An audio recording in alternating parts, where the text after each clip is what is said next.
Hey there, and thanks for joining me in this conversation today. Whether you're reading this in a quiet space or on the go, just know, wherever you are, you're in the right place.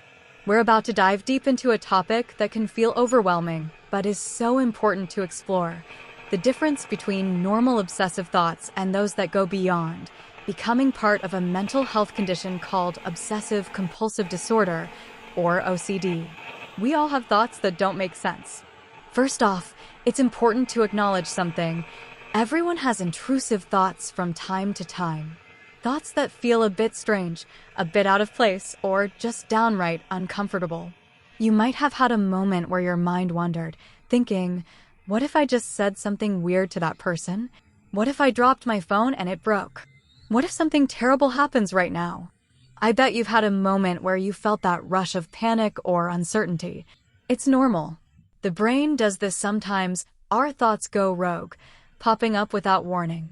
But for most of us, these thoughts come and go quickly, right? We may worry about them for a minute, but we know they're just thoughts.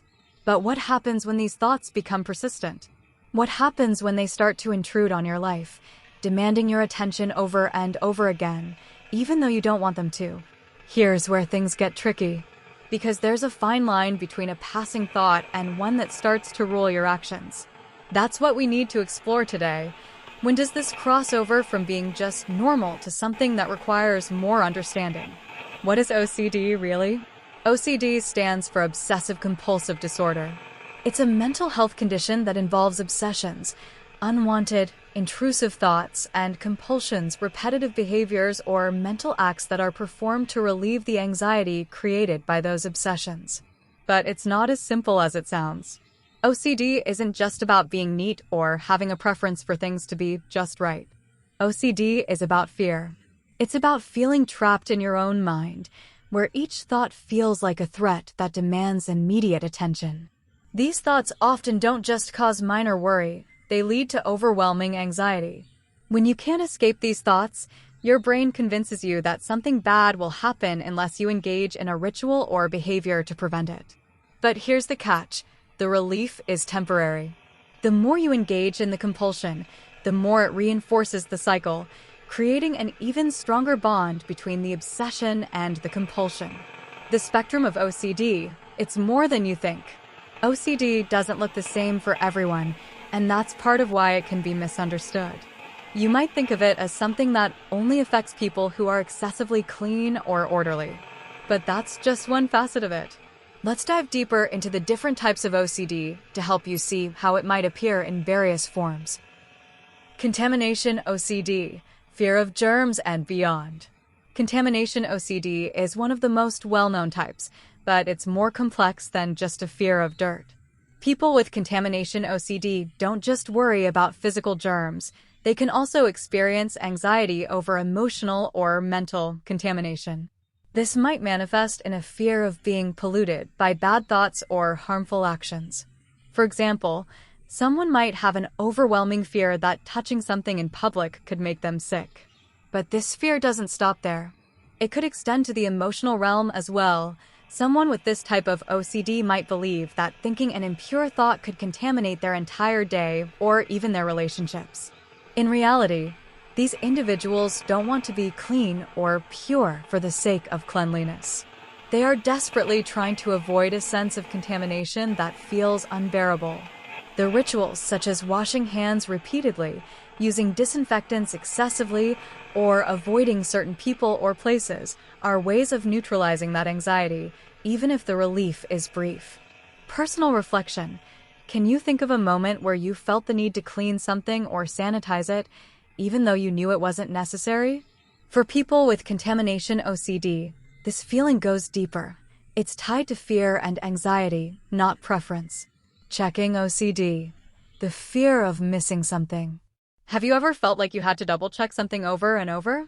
Maybe you're unsure if you locked the door, turned off the stove, or left the oven on. These thoughts may feel like the right thing to do, especially when they're paired with the fear that if you don't check, something terrible could happen. People with checking OCD may check things multiple times, sometimes dozens, to make sure they are safe. It's not just about doubting their own memory. It's about the compulsion to neutralize the fear of something going wrong. But here's the truth. The more you check, the more you doubt. And so the cycle continues. It doesn't matter how many times you check, the fear doesn't disappear. This is where checking becomes a compulsive need. Trigger question. Do you ever catch yourself repeatedly checking or reviewing something, even though you know you've already done it? Now imagine that fear demanding you check, again and again, with no relief in sight. That's the experience of checking OCD. Harm OCD, the fear of hurting others or yourself. One of the most painful forms of OCD is harm OCD, where someone is terrified of causing harm to others or to themselves. This could manifest in intrusive thoughts about accidentally injuring someone, having violent urges, or thoughts about causing a catastrophe. Even if these thoughts feel completely foreign to the person experiencing them, they can still feel extremely real. These thoughts might make a person avoid certain activities or situations. For example, someone with harm OCD might avoid driving because they fear they might accidentally run over someone, even though they know logically that they would never want to harm anyone.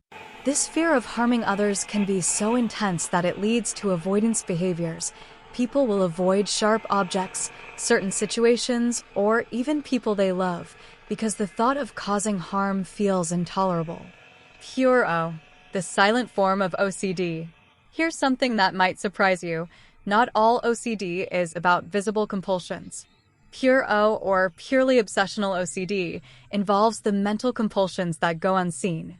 In these cases, someone might repeatedly perform mental rituals like ruminating on a thought until they figure it out, mentally reassuring themselves they're not dangerous or immoral, repetitive thoughts or phrases, such as trying to cancel out a disturbing thought. Even though the compulsions are mental, they're just as powerful and just as debilitating. For someone with pure O, the relief doesn't come from performing physical actions, but from mentally trying to resolve the obsession. But this doesn't work because the cycle keeps spinning. Quick check-in. Do you ever find yourself replaying a situation in your mind over and over, trying to make sense of it or fix it? That's a kind of mental compulsion common in pure O OCD. How OCD impacts everyday life. Living with OCD can feel like walking around with an invisible burden. It's not just about being neat or organized. It's about mental distress. It's about the repetitive nature of these thoughts, which demand attention, even though they are irrational. For those with OCD, time is spent in a mental state of hyperalertness, always looking out for possible threats, always seeking reassurance, or constantly trying to ward off catastrophic consequences. This can lead to exhaustion, isolation, and a deep sense of shame. Many people with OCD feel like their behaviors are a reflection of something wrong with them, even though they often have no control over it. But here's the part that I want to emphasize. You are not your OCD. It's just a part of your experience. It doesn't define you. And you can learn to manage it. But it requires patience, understanding, and a lot of courage. Treatment and coping with OCD. Fortunately, there is treatment available for those struggling with OCD. It's not always easy, but it works. Therapy, particularly cognitive behavioral therapy, CBT, and more specifically, exposure and response prevention, ERP, is considered the gold standard. This type of therapy works by gradually exposing someone to the very things that cause anxiety and teaching them not to perform the rituals that follow. In addition to therapy, medication, such as SSRIs, can be helpful, especially when combined with other forms of treatment. But treatment is highly individual, and what works for one person might not work for another.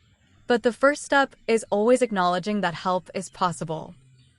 Final thoughts. Embrace your journey, not your fears. Remember, you don't have to go through this alone. If any of this resonates with you and you're thinking, maybe I've been dealing with something more than just quirky habits, it might be time to seek support. OCD doesn't define you, and it doesn't have to control you. With the right tools and support, you can break free from the cycle. Disclaimer: this video is not meant to diagnose or treat OCD. If you think you might have OCD or any other mental health concern, I strongly encourage you to reach out to a licensed professional. They can offer you a diagnosis and guide you toward the treatment that's right for you. Your mental health matters. You deserve support.